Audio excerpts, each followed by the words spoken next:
Your survival plan is probably the same as your neighbours, which means you're both going to die in the same predictable way, at the same choke point, fighting over the same empty shelf. Picture this: hundreds of emperor penguins marching single file across the Antarctic ice, following the bird in front of them, straight off a cliff into freezing water, one after another. They drown, not because they're stupid, but because their survival instinct tells them the group must know something they don't. This is called the Penguin Death March, and humans do the exact same thing.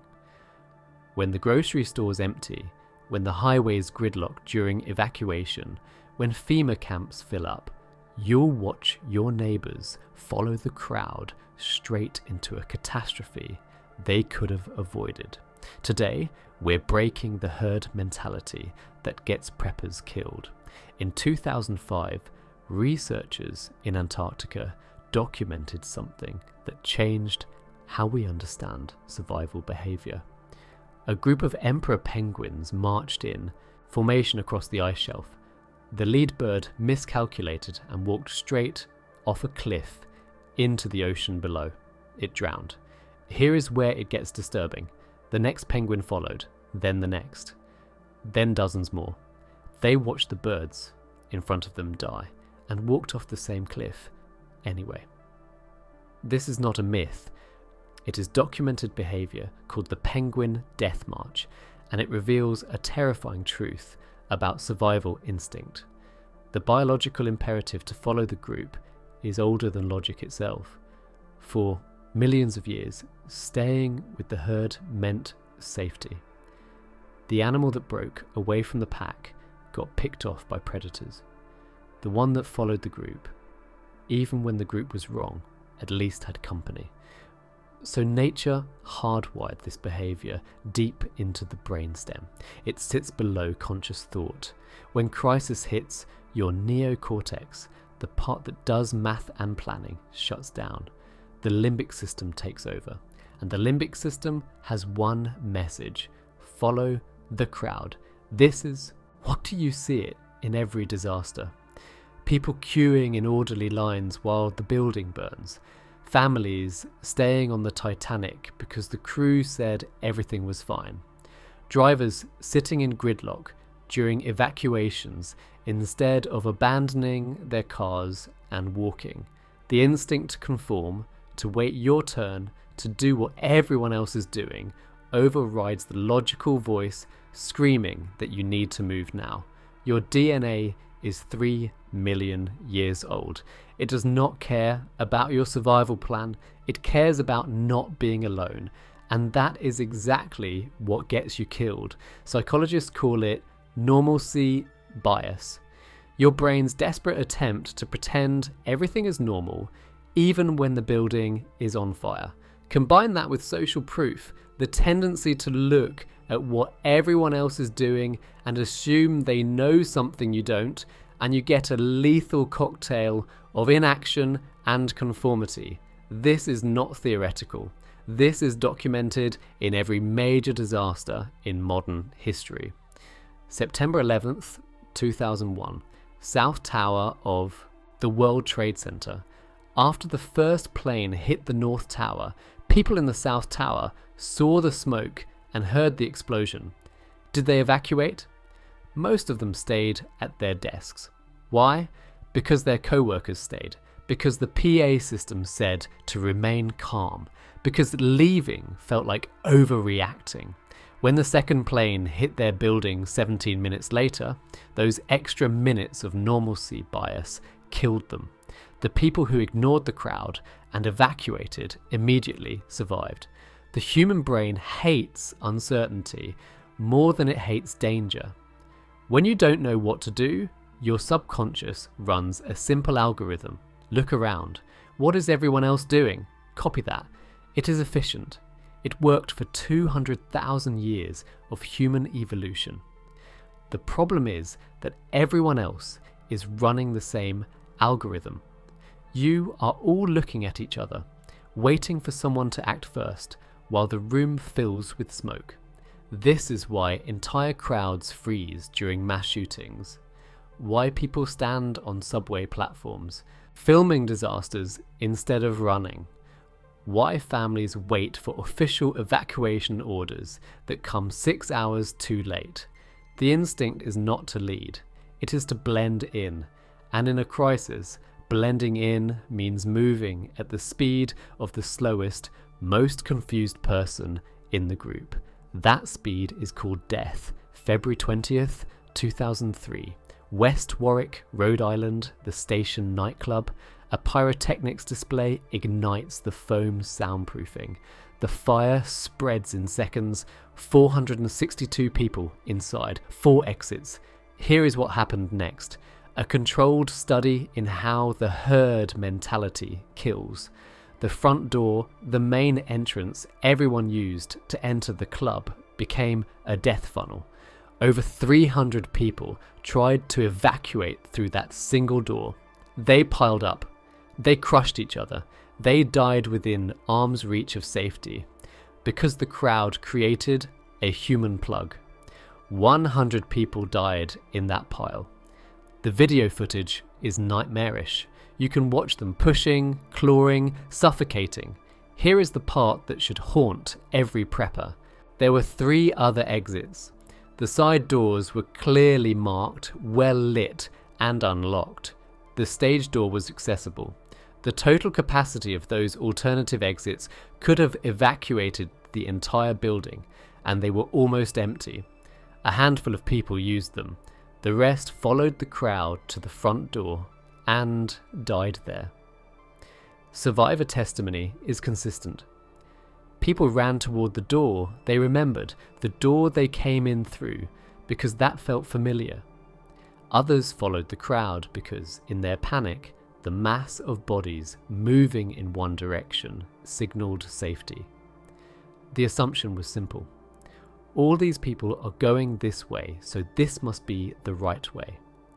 That assumption bought them 90 seconds of life before the smoke got them. The lesson is brutal. In an emergency, the crowd will instinctively move toward familiarity. They will choose the known path even when it is objectively the worst option. If you follow them, you die with them.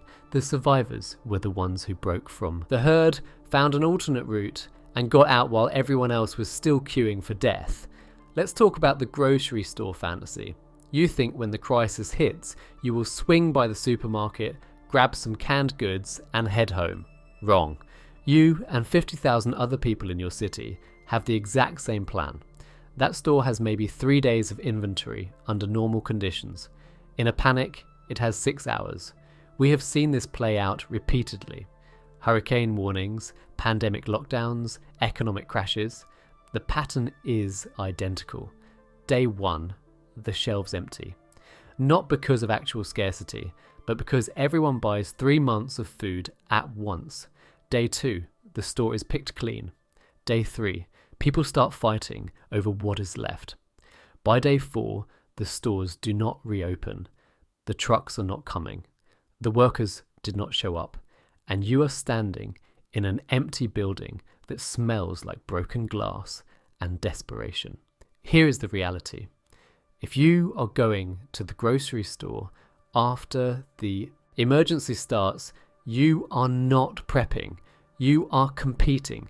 You are entering a resource scramble with thousands of other people who also waited too long. The early birds get the water. The mid-morning crowd gets the crackers. You get to fist fight a stranger over a dented can of beans while someone else is looting the pharmacy section. And it escalates fast. Crowds do not stay polite when children are hungry. We have footage from every modern disaster. New Orleans after Katrina, Venezuelans stripping stores bare. The 2020 panic buys.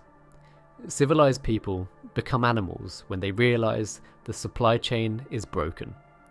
If you are in that store when the crowd turns, you are not just hungry. You are a target. Because you might have something they want. Your card, your keys, your life. The grocery store is not a supply depot. It is a kill box. September 2005. Hurricane Rita is bearing down on Houston. Officials call for evacuation. 2.5 million people get in their cars at the same time. The result? A 100-mile parking lot. People sat in traffic for 20 hours trying to move 50 miles. They ran out of gas on the highway. In the Texas heat, elderly people died of dehydration in their vehicles. Over 100 people died in the evacuation. The hurricane killed far fewer. Here is the math problem nobody wants to acknowledge. A major city has millions of people. It has maybe 3 highways out.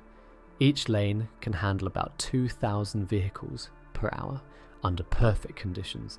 Do the calculation. If everyone leaves at once, the roads become a parking lot within 45 minutes. You are not evacuating. You are joining a slow motion stampede to nowhere.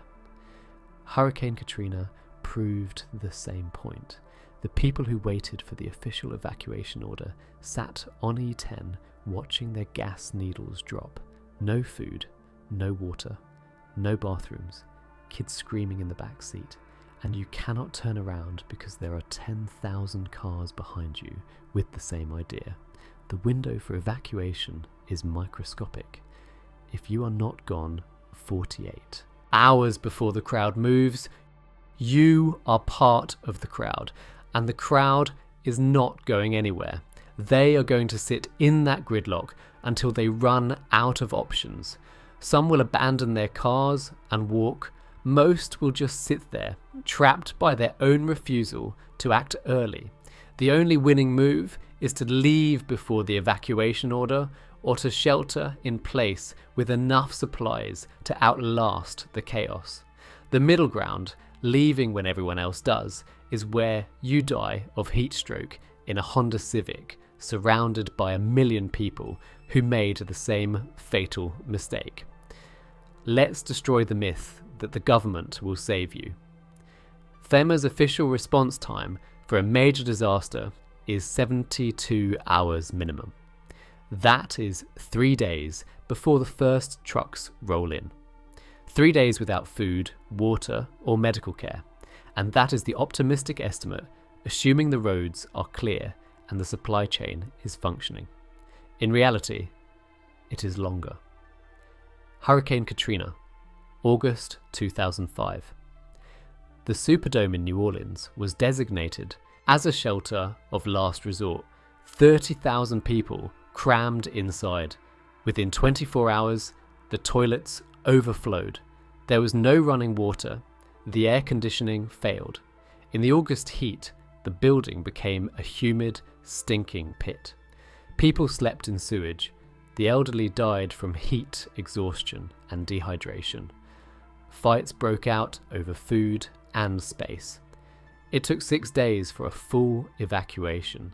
6 days in hell because they trusted the government to have a plan. Here's what the authorities will not tell you. Refugee centres are not rescue operations. They are containment facilities. The goal is not your comfort or safety. The goal is to concentrate the displaced population in controllable areas so the authorities can manage the crisis without thousands of people wandering the streets. You become a statistic, a mouth to feed, a body to process. These centres become disease incubators immediately.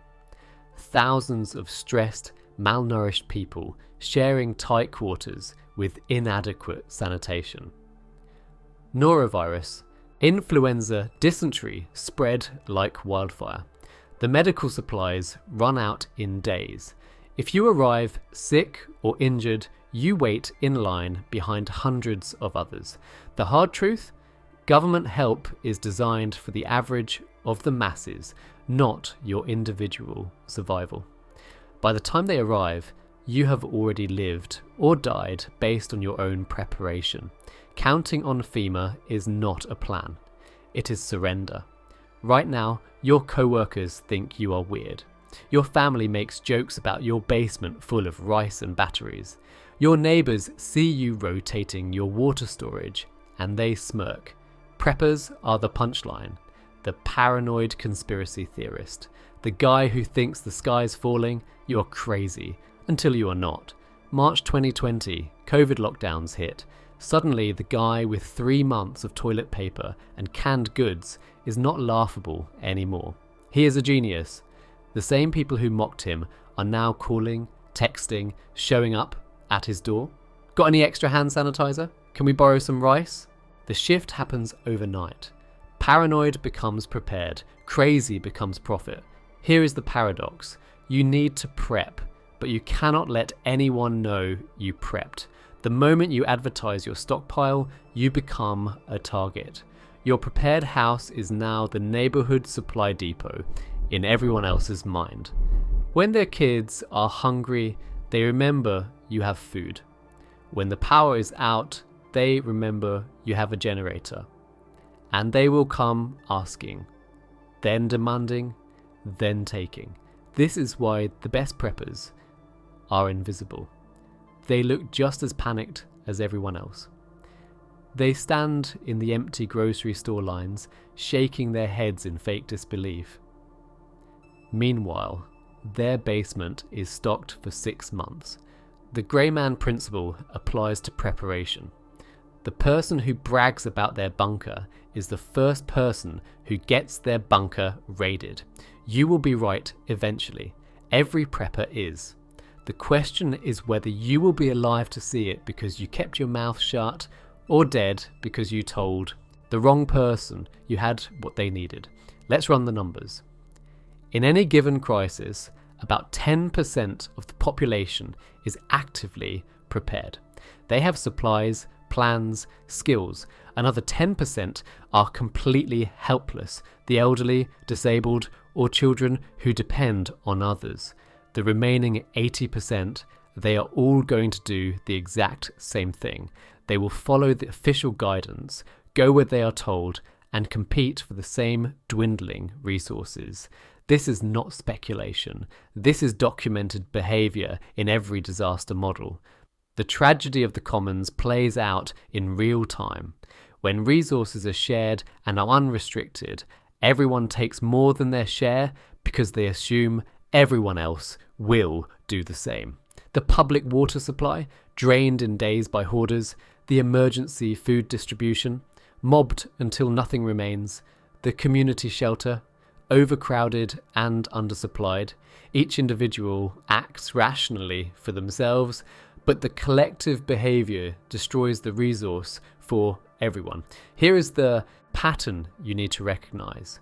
When the authorities announce a plan, whatever that plan is, the majority will follow it exactly. If they say evacuate to the stadium, 100,000 people will go to the stadium. If they say boil water, the stores will run out of fuel for stoves. If they say shelter in place, people will shelter with zero supplies and starve in their homes. The herd moves as one because moving alone feels dangerous.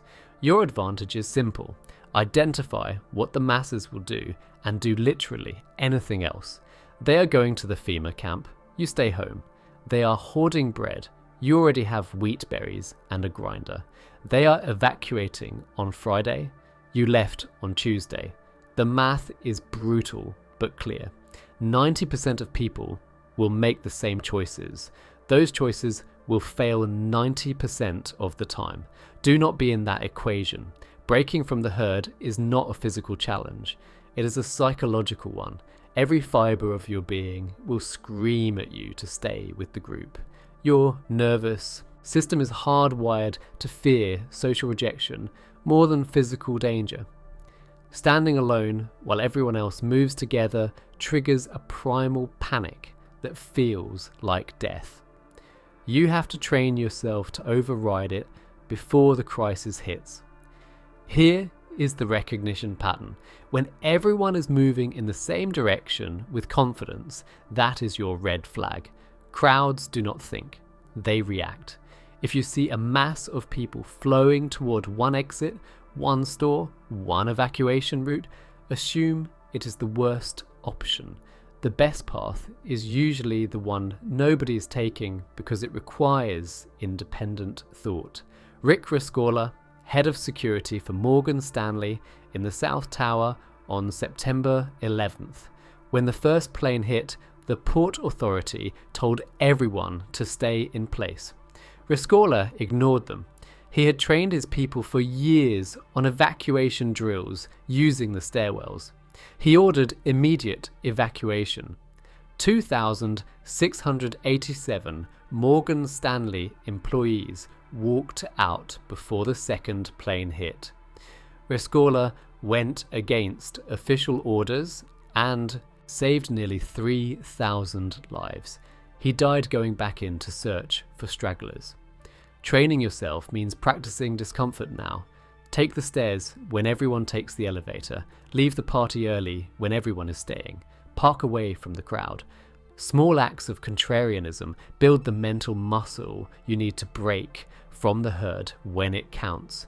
The survivors are always the outliers. The person who left the concert early. The family who evacuated before the order. The employee who ignored the announcement.